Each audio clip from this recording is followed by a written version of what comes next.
After months of infighting and primary battles, a group of conservative South Dakota state lawmakers are creating their own caucus. That recently formed organization is called the South Dakota Freedom Caucus, and it launched this past weekend. State House reporter Austin Goss talked to some of the organizers behind the group and has that story now from the Peer Newsroom.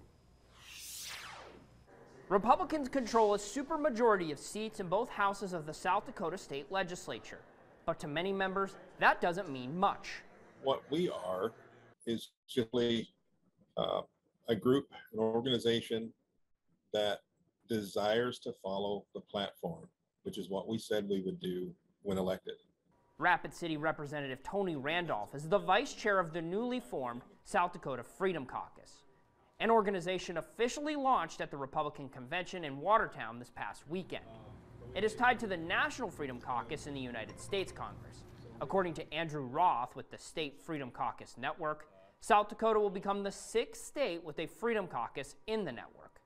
We decided we needed to launch the state Freedom Caucuses to build a farm team, basically, and to help conservatives in the state capitals fight for our principles.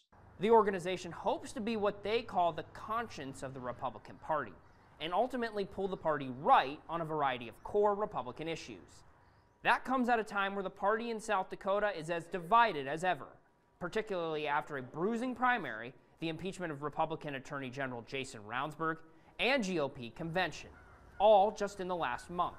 During an election, there isn't one single Republican in the state of South Dakota that will talk against Republican Party principles. The difference between them, if you will, and us is that that's part of what we are and who we are. So what we talk during a campaign is the same way we talk after being elected. In addition to Randolph serving as vice chair of the caucus, Harrisburg area Representative Aaron Elwood will serve as chair. In the Peer Newsroom, Austin Goss, Dakota News Now.